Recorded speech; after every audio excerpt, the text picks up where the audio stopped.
My stepdaughter humiliated me at her own birthday dinner. So the next morning I shut off every account with her name on it. Then my accountant found something I wasn't looking for. I want to get this down somewhere because I still don't fully believe it happened. And writing it out is the only thing that's been helping. I'm 47. I've been married to Emily for 15 years. Her daughter Chloe is 21 now. I came into her life when she was 6. I never tried to be her dad. I just paid for things and showed up and figured that counted for something. Apparently, I figured wrong. The night this all started was Chloe's 21st birthday. Big steakhouse. The kind where you don't ask the price because asking is the point. 20 relatives at the table. I was paying, like I always pay. About $3,000 before anyone even mentioned dessert. Halfway through dinner, Chloe started in on our waiter, mocking how he talked, doing a little voice. He was maybe 22 and just standing there taking it. So I leaned over and asked her quietly to lower her voice. That's it. That's the whole crime. She didn't lower it. She got louder. "You're a pathetic loser, Michael." Said it loud enough that the tables near us went quiet. "You're just the guy who pays the bills. You have zero authority over me. You're nothing but a bank account with a receding hairline." Then she threw her wine. Full glass of red. Right down the front of my white shirt. I looked at Emily. I genuinely thought for 1 second that she would say something. Instead, she leaned in close and said, not even whispering, making sure the table got it, "Sit down, Michael. You're embarrassing her. You're not her father. Don't demand respect from a girl who owes you nothing." And the table laughed. That's the part I keep coming back to. They laughed. It was maybe 5 seconds, but it felt like the longest 5 seconds of my life. I watched Emily's cousin hide her face in her napkin. I watched Uncle Richard smirk down at his plate. Somebody's husband whispered something and got another laugh out of it. Chloe set her empty glass down with this satisfied little clink and sat back down like she'd won something. And Emily just picked up her napkin, folded it, set it next to her plate, and took a sip of water, like she'd swatted a fly. That calmness is what got me. Not the insult, the calmness. So I sat there.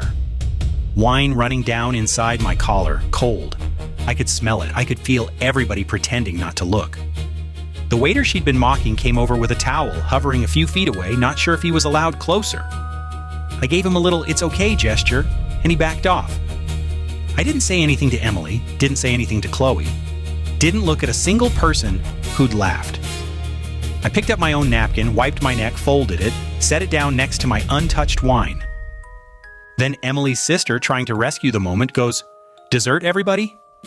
in this bright voice, and starts flagging the waiter for menus. And here's where my brain did something I can't really explain.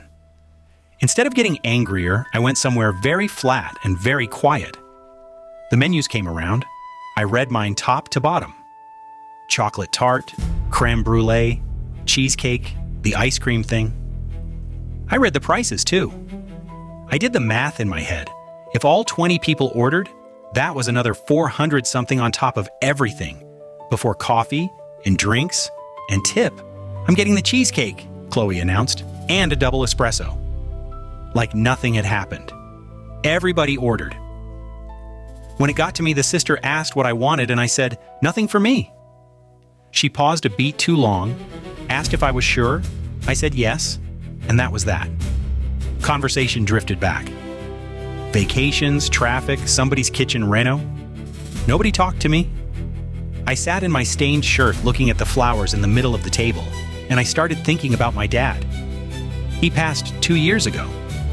When I was 32, about to marry Emily, he was pouring coffee in his kitchen, and without even looking at me, he said, "Son, some women choose you because they love you. Others choose you because you're useful." I thought it was just a bitter old man talking. Sitting there with wine soaking into my shirt, it came back like he'd said it 5 minutes ago. And then, I know how this sounds, I got practical. I started going through the list in my head. Everything I was paying for. Chloe's tuition, straight out of my checking account, her apartment, lease in her name, but I was the guarantor. Her car, financed on my credit, the phone plan, 5 lines, my account, the supplementary credit card, me as the primary, insurance, gym, all the streaming junk. I counted somewhere around 16 separate things, all of them with my name underneath, all of them with a customer service number and a cancellation process. I figured if I started early enough the next morning, I could have most of it shut down before lunch. At one point, Emily's mother, who I actually like, asked from across the table, "Michael, are you all right?" First person to talk to me since the wine.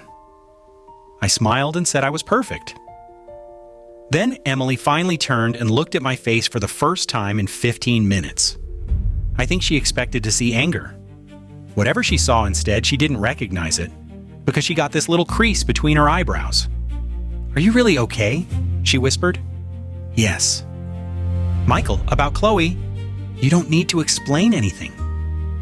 She waited for me to keep going, to accuse her, to raise my voice, to give her something she could push back against. I didn't give her anything. I went back to looking at the flowers. The check came and slid over to me as arranged. I signed it, put my card away, left $200 cash on top for the waiter, the one she'd been mocking. I knew signing it that it was the last thing I would ever pay for any of them. I didn't say that out loud. I just knew it. There was a group photo at the end. Of course there was. Chloe in the middle, glowing. I stood at the far edge, as far from her as the frame allowed. I smiled for it. Emily's mom hugged me on the way out and said, "Don't take Chloe seriously. You know how she gets when she drinks." I hugged her back with one arm and said nothing. I drove the 3 of us home. 25 minutes, total silence, Chloe on her phone the whole way. She got out and went straight up to her room. Emily sat in the car a second longer than normal and asked, "You coming in?" Which was strange because normally that's my line. Inside, she went up to change. I stood in the kitchen in the stained shirt, half of it stiff and dry by then, and drank a glass of water looking out at the dark backyard. When I finally went up, she was already in bed on her phone. "Aren't you going to change?" "Shower first." "Michael, listen." I waited for the apology. It didn't come. What came was, "Tomorrow you need to talk to Chloe. Apologize to her. This can't keep going with both of you angry. She's very sensitive." I looked at her, didn't answer, went into the bathroom, and shut the door. I lay awake most of the night, not replaying the humiliation. I was past that. I was working out the order. University first because it opened earliest and mattered most. Then the bank, before Emily noticed anything moving. Then the leasing office. Then everything else. I got up around 5:30, dressed in the dark, didn't look at her, and drove to my office. I got there a little after 6. The overnight security guy said good morning like it was any other day. I went up, turned on just my desk lamp, opened a spreadsheet, and wrote out every single account. 16 lines. Then I sat there with a cup of water and watched the clock until the university billing office opened. 7:30. First call. A nice woman answered. I gave my name, the student account number, the last 4 of my card, and told her I was withdrawing my authorization as the external payer, effective immediately, and that any remaining balance would have to be handled with the student directly. She asked if I wanted to speak to an advisor first. No. She asked if I understood it might affect the student's standing. Yes. She asked if I was certain. Yes. Bank next. Killed the auto pay on the car, the insurance, the gym, the streaming stuff, the phone plan. The rep read them off one at a time, and I just said yes, yes, yes. Each yes felt easier than the last. Leasing office wasn't open yet, so I left a message. The manager called back around 8:20. He's known me 3 years, knew the tenant was my stepdaughter. Everything okay with the apartment? I told him I needed to come off as guarantor. He paused and said if I did that, she wouldn't qualify to renew. I said I understood, and asked him to notify her in writing. He said he'd handle it that day. Called the dealership about voluntarily returning the car, took notes, told them I'd call with a date. Called the phone company and pulled Chloe's line off the plan. They wanted account holder confirmation. I told them it was all under my name. gave them the security code, and her service cut off while I was on the line. The credit card was last. The rep asked if I wanted to issue a replacement for the authorized user. No. She asked if the cardholder knew it was being canceled. I said that was a family matter I'd handle myself. The card was dead instantly.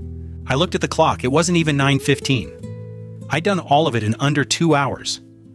I stood at the window for a while, watched a woman cross the street with a coffee, laughing at something on her phone. A bus pulled up. A guy in a suit checked his watch. Normal morning, everywhere except inside me. Then I sat back down and crossed every line off the spreadsheet, one by one, until all 16 were gone. My assistant Helen got in around 9:30. She's worked with me 12 years. She brought me a coffee, looked at me about 1 second longer than usual, and didn't ask a single question. I love that about her. My personal phone started buzzing in the drawer around 9:45. Emily. I didn't answer. It buzzed again. And again. Then the texts started. I think there were close to 30 of them inside half an hour. I read none of them and put the phone on silent. Around 10:45, the office line rang. Only a handful of people have that number. I let it ring a few times, then picked up. Michael. Her voice was wrecked. Where are you? At the office. Chloe called me. The university said you stopped her tuition. The leasing office called. The dealership called. The phone company called. What is happening? What you said last night. What? What you said last night. There was a long silence and I could hear her recalculating in real time. Her tone shifted from confused to careful. Michael, we need to talk. Tonight at home. I won't be home tonight. What? I'm staying at the office. We'll talk when I decide we will. This isn't how you solve things. I'm not solving anything. I'm acting. And I hung up. A minute later, Helen knocked. Someone was at reception for me, no appointment, said it was urgent. It was my mother-in-law. I told Helen I don't take walk-ins. She nodded and closed the door, and I think she already understood that something fundamental had changed. I'd have left it there, honestly. Cut the cords, let the divorce run its course, move on. But that afternoon it stopped being about a thrown wine glass.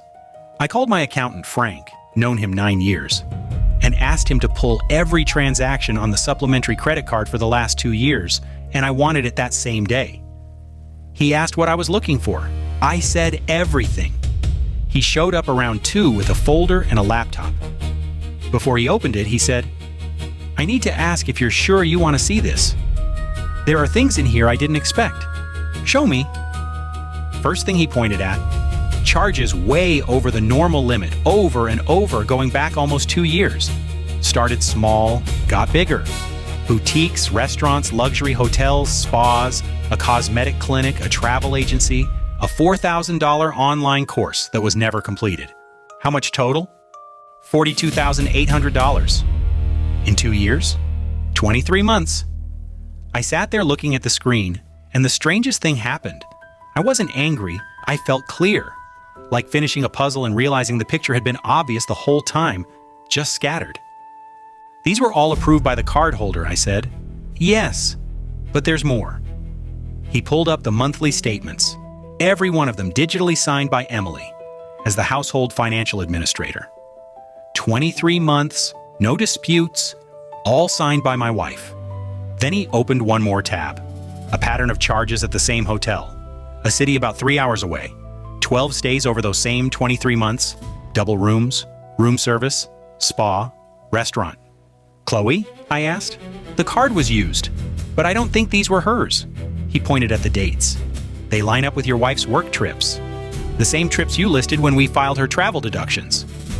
I put both hands flat on the desk and just breathed for a second. So Emily used Chloe's card. That's the most likely read. And the signatures on the hotel receipts? Chloe's signature is on them. But the dates don't match Chloe's class schedule or her travel. They match Emily's. So Chloe had been signing receipts to cover for her mother. Whether she knew exactly what she was covering, I still don't know. Then Frank told me the part that actually made my skin go cold. The fraud alerts on the account hadn't been going to me. They'd been routed to a Gmail address that wasn't in the original contract, Emily's, linked to her phone number. And when I shut off the phone plan that very morning, the security verification on that account broke, and every pending alert defaulted back to the primary holder. Me? I opened my personal inbox and there they were. 29 unread alerts, grouped by date, over-limit charges, possible unauthorized activity, late payment reminders, lodging, entertainment. 6 months of them dumped into my inbox that morning because of one phone call I'd made for completely unrelated reasons. I closed it without reading them one by one. I didn't need to. Frank, I need a full report. Dates, amounts, businesses, locations, cross-referenced against Emily's travel, printed and digital by Friday. Done. And I need the name of a divorce attorney. Good one. Discreet. He didn't ask a thing. He wrote a name and number on a sheet from his folder and slid it across. Best in the city. Tell her I sent you. At the door, he stopped and asked if I was okay. I said yes. He said, "You seem calm." I said I was, and I meant it. I moved all 29 alerts into a folder I named Documentation, and I called the attorney. Her assistant gave me an appointment for Thursday. I ended up sleeping at the office 4 nights, then a hotel after that. Thursday, I met the attorney, Margaret. Coffee, yellow legal pad, the whole thing. I handed her Frank's folder, and she read in silence for almost 20 minutes. When she looked up, she said, "Michael, with what's in here, this divorce can be clean or it can be devastating. Your call." Clean. You're sure? You have grounds for a lot more. I don't want more. I want it finished. A couple days later, Emily showed up at my office with Chloe. I had Helen put them in the small conference room, not my office, and I made them wait 15 minutes. Emily stood when I came in. Chloe didn't. "Chloe wants to say something," Emily said. Chloe, arms crossed, not looking at me. "I'm sorry about the wine. I was upset. I didn't think about what I said." "All right?" She blinked. "All right?" "Yes." They both waited for more. There wasn't any more. Then Chloe asked the real question. "So are you giving my stuff back?" "No." Her face went hard. "What do you mean, no?" "I mean no. You or your mother can pay for college. The lease is canceled. The car goes back next week. The card stays dead. If you want a phone, open an account in your own name." She looked at Emily. Emily looked at me. "Michael, you can't do this." "It's already done. She's our daughter." "She's your daughter. And she's 21 years old." Then Emily's whole tone went soft and careful. "I know you're hurt about the birthday. I'm sorry. What I said was wrong." I looked at her for a second and asked very evenly, "Emily, do you recognize the charges from the Alameda Hotel?" Everything in her face stopped. Chloe looked between us. "What?" "The Alameda.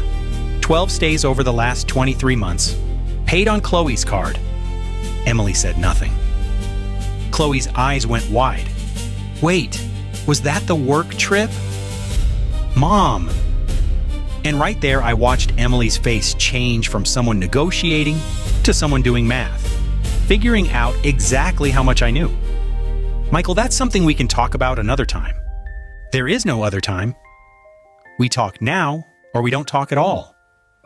I stood up. "Margaret, my attorney, will be in touch with both of you this week." I looked at Emily. "You, about the divorce." Then at Chloe. "You about $42,800 in charges on your card," Chloe nearly shouted. "Unauthorized charges. I didn't sign anything." "You did. Every hotel receipt, every boutique. Your signature's on all of it. If you say it wasn't you, it becomes identity fraud, possibly criminal. If you admit it was you, it's just debt. You can decide which one." She stared at her mother. "Mom, say something." Emily didn't even look at her. I walked out and went back to my office. Helen came by a few minutes later and said they'd left. Together, but arguing. That night, Emily called my new number and asked if I was coming home. No. She said Chloe would have nowhere to live after the first of the month. I said she could stay with Emily. She said, "That's your home too." I told her the house was bought in cash, in my name, before we ever married, and that I was selling it. Long silence. Then, quietly, "When did you decide all this?" "Emily, I didn't decide it in a week. You decided it over 15 years. I just stopped pretending I didn't notice." And I hung up. I ate alone that night at a steakhouse and ordered the ribeye I'd always wanted and never let myself order. The waiter asked if I was waiting for someone. No. Dessert? No. Just the check. I paid with my own card, left the tip in cash, and walked out by myself. And it was the best I'd felt in years. Emily lawyered up, somebody well known, and asked to meet me privately before the lawyers got going. Margaret said to hear her out once, with her in the room. So we did, at Margaret's office. Emily came alone, in a dark blue dress I'd never seen, hands stiff in her lap. "Before lawyers, before paperwork, before any of this," she said, "I want to ask you for one thing." "I'm listening." "Stop. The divorce, the house, the debt agreements, all of it. And in exchange, we start over. Therapy, counseling, whatever you want. I'll take responsibility for the $42,800. I'll sign a confession if I have to, anything." I looked at her for a while, then asked, "Who's the man from the Alameda?" She glanced at Margaret. Margaret didn't look up. "Michael, that doesn't matter anymore." "It matters. It's someone who's no longer in my life." "When did it end?" 4 months ago." "Who is he?" A long breath. "A client. Someone I met 2 years ago." "Please don't make me say more here." "You're not here because of me," I said. "You're here because of you." And for the first time in 15 years, I saw her without the performance. No control, no confidence, just somebody exhausted from holding a lie together. "Michael, I know I ruined everything. I know the dinner was the last straw. But we had 15 years. 15 years can't disappear in a week." "I didn't erase those 15 years, Emily. You erased them. Every time you signed a statement knowing it had charges from the hotel where you met him. Every time you let your daughter sign receipts to cover for you. And every time you sat me at a family table to pay the bill for people helping you humiliate me." Her eyes were wet, but she wasn't crying. "That's not fair." "No," I said. "It's exact." She was quiet a long time and finally whispered, "I loved you." I almost smiled. I told her about my dad's line, the one about women who choose you because they love you, and women who choose you because you're useful. I said he was right. She closed her eyes, opened them. "So there's nothing I can do. You can sign the papers Friday. You can take responsibility for the $42,800 so Chloe doesn't end up with a fraud case. And you can stop calling my new phone." She asked if I was going to tell Chloe about the hotel. I said no. It wasn't my story to tell.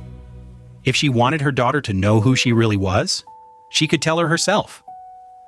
I told her one more thing. I was selling the house, but I'd wait 3 months so she and Chloe could figure things out first. She nodded, picked up her purse, stood. At the door, she asked the question she already knew the answer to. "Do you really not love me anymore?" "Emily, I stopped loving you a long time ago. I just didn't admit it to myself until Chloe's birthday." She left without another word. Margaret quietly closed her notebook and said, "That was the right thing to do." I said I knew. She asked how I felt. I thought about it honestly and said, "Fine." That night, I went back to the house for the first time in almost 2 weeks. Empty. I packed 2 suitcases, clothes, books, my documents, the photo of my dad, the watch he left me. On the desk in the study, there was an envelope with my name in Emily's handwriting. 3 pages.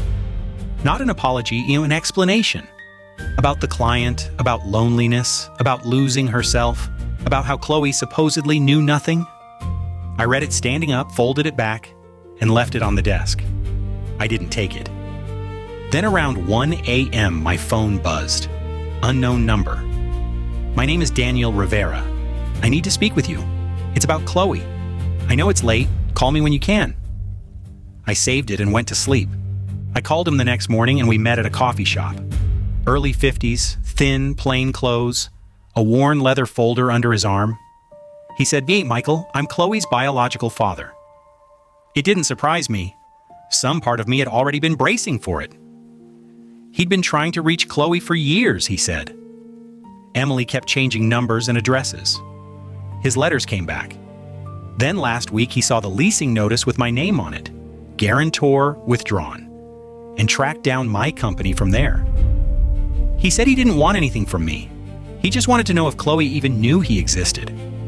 She doesn't. He nodded slowly, like he'd rehearsed hearing it. Did Emily tell her I was dead? Yes. He looked down for a second. For 16 years, I've paid child support every month. She never let me see her. He opened the folder and pushed it across. 16 years of payment records, returned letters stamped unknown recipient, court filings, restraining orders that had been thrown out for lack of evidence, Emily's signature on all of it. Why now? I asked. Because Chloe turned 21.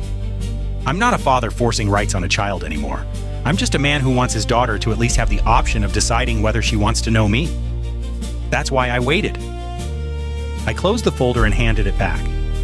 Daniel, I'm not the one who should give Chloe this. It's not my story, but I gave him Margaret's number so he could reach Chloe legally without going through Emily. His whole face softened. Thank you. One thing, I said. When she meets you, if she chooses to, my name stays out of it. Of course, I'm not part of that conversation. The divorce finalized 2 months later. Emily accepted every condition, took on the $42,800 with a payment plan. Chloe signed an acknowledgement of the debt, but Emily officially assumed it, so there'd be no fraud charge. The house stayed mine. Emily moved into a rental. 4 months after it was final, I sold the house and bought a smaller one in a different neighborhood. No memories in it. Chloe got a job as a cashier, then a coffee shop. Then she enrolled at a public university on a partial scholarship and started paying the rest herself while working. She and Daniel met about 6 months after our conversation. Margaret walked him through it exactly as promised. Chloe called me the same afternoon. First time she'd called since the conference room. "Michael, I met my biological father today." "I know." Silence. "You knew?" "Since before your mother signed the papers." "Why didn't you tell me?"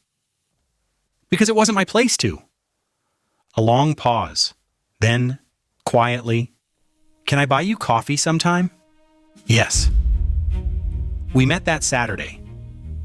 She was 15 minutes late, no makeup, simple clothes, thinner, older somehow. She didn't hug me. She ordered black coffee and didn't bring up Daniel or her mother. She talked about work, classes, the tiny room she was renting near campus. I just listened. When the coffee was almost gone, she reached into her bag and put an envelope on the table. "What's this?" "The first $250 toward the $42,800. "Chloe, your mother's paying that." "I know. But I want to pay you back myself, month by month, every dollar."